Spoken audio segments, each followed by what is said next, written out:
지난 시간에는 출애굽기와 구속 역사에 관한 이해, 하나님의 이름의 계시에 대해서 살펴보았습니다. 오늘 시간에는 하나님의 능력과 왕권, 그리고 율법에 대해서 살펴보도록 하겠습니다. 교재 82쪽 제일 밑에 하단에 보시면 하나님은 모세를 통해 이스라엘 백성을 억압하고 놓아주지 않는 바로에게 10가지 재앙과 벌을 내리신다. 그러면서 출애굽기 7장에서 10장의 내용을 다루고 있습니다. 이 재앙으로 바로는 항복을 하게 된다. 사실 바로는 이집트에 있어서 왕이었고 신이었다. 그는 태양신 라의 아들이다. 이집트어로 파라오는 태양을 가리킨다. 즉 바로는 태양신의 아들이라고 하는 의미다. 태양신의 아들이었던 바로와 이스라엘의 하나님 여호와 간의 대결로 우리가 출애굽기를 볼 수가 있습니다. 그런데 그 태양신이 이스라엘의 하나님 여호와 앞에서 패하게 되는 것이 바로 10가지 재앙이죠. 이 10가지 재앙으로 인해서 애굽의 바로는 태양신은 완전한 패배를 맛보게 됩니다. 이것은 하나님의 능력이 어떠한가를 보여주고 하나님이 이스라엘의 왕이라고 하는 것을 우리에게 보여주고 있습니다. 하나님의 재앙 앞에 바로는 아무런 힘도 쓰지 못했습니다. 우리가 성경을 읽어보면 거의 일방적으로 당하고만 있는 것으로 보입니다. 출애굽기 10장 21절에 보면 더듬을 만한 흑암이라고 하는 단어가 나옵니다. 이 더듬을 만한 흑암, 이것은 어둠으로 눈이 전혀 보이지 않는 것이고 손으로 더듬어야만 하는 것을 말하는 것이죠.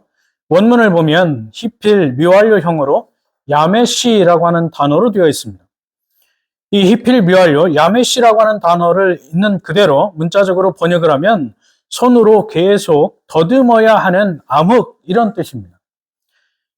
이것이 무려 3일 동안 계속 지속이 되는 것이고 결국 태양신의 완전한 패배로 우리에게 나타나고 있는 것이죠.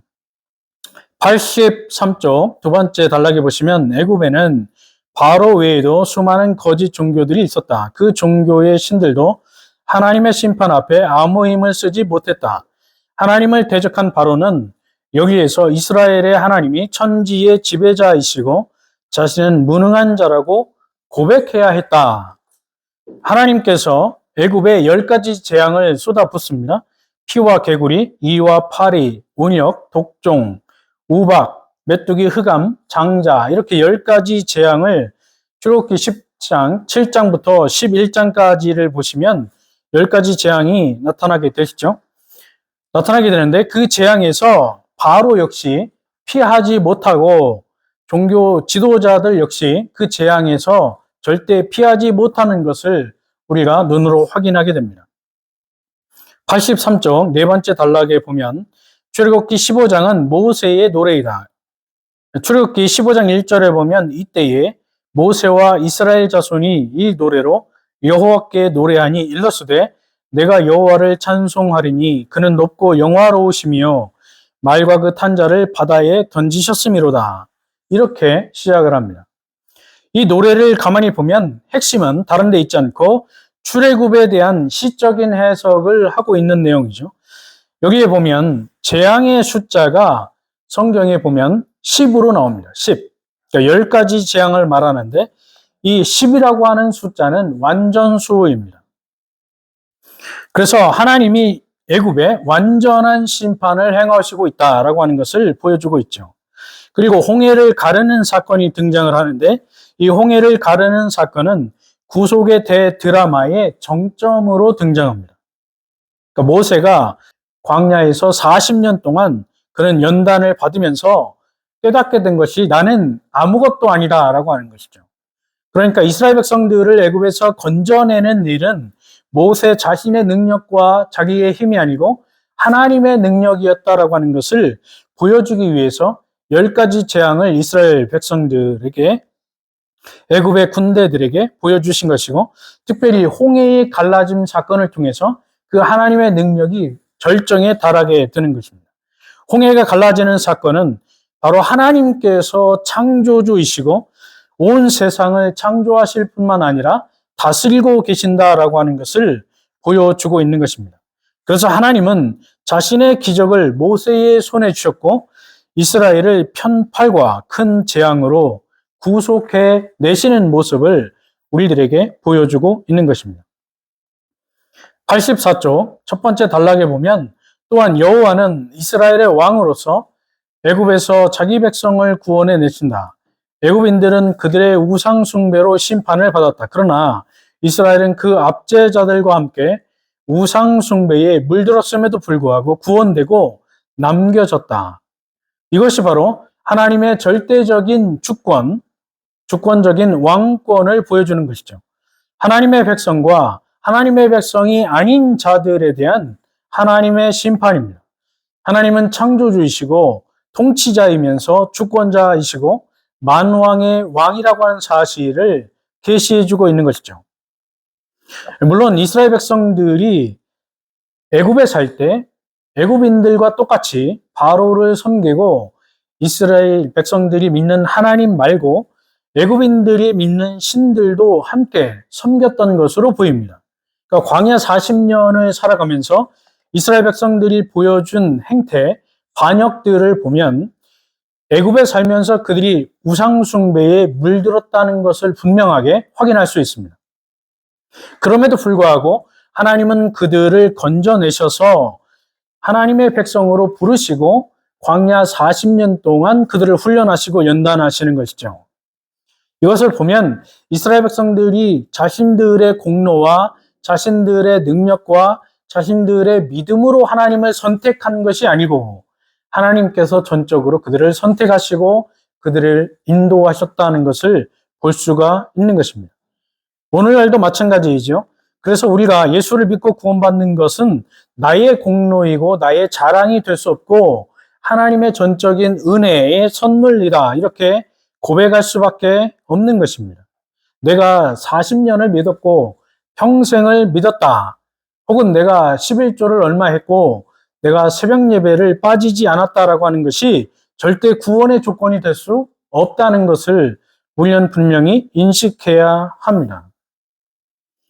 84쪽 두 번째 단락에 보면 이제 두 번째 율법 계시에 대해서 말씀하고 있습니다.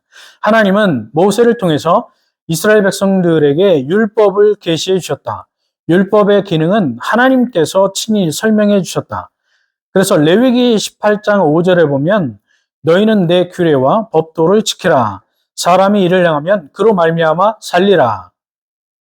여기 그로 말미암아 살리라 이 말씀을 가지고 우리가 규례와 하나님의 율법을 지키면 100% 다 지키면 우리가 그 율법을 지킨 공로의 대가로 우리에게 구원이 준다 이렇게 또 엉뚱하게 해석을 하는 경우들을 보게 됩니다. 그러나 이 말씀이 주어진 대상이 누구인가를 먼저 보아야 되죠. 레위기 18장 5절 율법이 주어진 것은 하나님께서 이스라엘 백성들을 애굽에서 건져내신 다음에 주어진 거예요. 그러니까 하나님께서 이스라엘 백성들을 택하시고 자기의 백성 삼아주신 다음에 율법이 주어졌습니다. 그러니까 율법을 지켜서 하나님의 백성이 된 것이 아니고 하나님의 은혜로 구원을 받고 하나님의 백성이 된 다음에 율법이 주어진 거예요. 그러니까 율법이라고 하는 것은 하나님의 언약 백성이 이 땅을 살아가는 동안에 지켜야 하는 책임 혹은 규범으로서 율법이 주어졌다는 것을 우리가 분명히 확인할 수 있습니다. 세 번째 단락 신명기 4장 1절에서 8절을 보면 규례와 법도를 지키는 것이 가나안 땅에 들어가는 조건이라고 밝힌다. 또 이 구절을 가지고 그러면 하나님 나라에 들어가는 가나안 땅에 들어가는 조건이 율법을 지키는 것이다. 그래서 오늘날 율법이 구원의 조건이다 이렇게 주장하는 사람들이 굉장히 많죠. 그래서 하나님의 백성들이 되기 위해서는 율법을 지켜야 한다 이렇게 주장하는 사람들이 상당히 많습니다. 특별히 오늘날 유행하고 있는 신율주의 학자들이 있어요. 신율주의 학자들 대표적인 학자가 미국의 E.P. 샌더스라고 하는 신약학자이고 미국 감리교의 제임스 던이라고 하는 신약학자가 있고 영국 성공회의 톰 라이트라는 사람들이 있습니다. 이 대단히 유명한 사람들이죠. 오늘날 신약을 공부하는 사람들 중에 E.P. 샌더스나 제임스 던이나 톰 라이트의 책을 읽지 않고는 거의 불가능할 정도로 대단히 이 사람들의 책들이 혹은 신학 사상이 유행을 하고 있습니다. 그런데 이 사람들이 주장하는 핵심은 단 한 가지입니다. 믿음으로 하나님의 백성이 되기 위해서는 믿음으로만 되는 것이 아니고 믿음 플러스 율법의 공로가 있어야 한다는 거죠. 그러니까 믿음으로만 구원받는 것이 아니라 믿음에다가 율법, 자기의 행위, 율법을 지키는 공로가 가미되어야만 완전한 구원을 받을 수 있다는 거예요. 이것이 오늘 신율주의 학자들이 주장하는 것입니다. 하나님은 가나안 백성들이 이스라엘의 지혜를 보고 그들의 삶을 보고 그들의 하나님 여호와를 인정하도록 의도하기 위해서 하나님이 율법을 주신 거예요. 그러니까 가나안 땅에 들어가서 살 때 가나안의 여러 민족들이 사는 방식대로 살지 말고 하나님의 구원을 받은 하나님의 백성이라고 한다면 그들과 구별되게 거룩하게 살아가라. 그런 의미로 율법을 주셨다는 것이죠. 그래서 하나님이 주신 예를 들어서 음식이 있습니다. 정결한 짐승, 그리고 부정한 짐승. 그러니까 이스라엘 백성들은 하나님이 정결하게 구별된 짐승들만 먹을 수 있도록 하셨고, 가나안 땅에 살고 있었던 사람들은 그냥 닥치는 대로 아무 짐승이나 다 잡아먹었죠. 그러니까 돼지를 잡아먹고, 그 다음에 소나 양이나 염소를 먹을 때에도 그냥 생으로 거의 날 것으로 그렇게 먹었습니다. 그러나 이스라엘 백성들에게는 그것들을 엄격하게 금지하셔서 절대 소나 양이나 염소는 익혀서 먹을 수 있도록 하셨고, 그 다음에 돼지 같은 경우, 토끼 같은 경우는 먹지 못하도록 금지하신 거예요. 왜냐하면 이스라엘 백성들이 가나안 땅에 살고 있는 백성들과 엄격하게 구별되도록 살아가도록 하시기 위해서 이러한 율법을 주셨다라고 하는 것이죠. 이것은 구원의 조건으로 주신 것이 아니라 이스라엘 백성들과 하나님의 백성들과 당시 가나안 사람들과의 구별, 그러니까 달라진 모습, 우리는 그들과 다르다는 것을 보여주기 위해서 하나님께서 율법을 주셨다라고 하는 것이죠. 그래서 하나님의 백성들이 거룩하게 살아가는 책임으로 하나님은 율법을 주신 것입니다. 이것을 오해하게 되면 오늘날 신율주의가 주장하는 대로 율법과 믿음이 같이 가야만 구원을 받는다, 이런 엉뚱한 소리들을 하게 되는 것이죠. 84쪽 마지막 단락에 보시면 하나님께서는 불과 구름 기둥으로 이스라엘을 인도하셨다. 그리고 그곳에 임재하심을 백성들에게 알게 하셨다. 그런 후에 율법을 주시기 위해서 이스라엘 백성들에게 오셨다.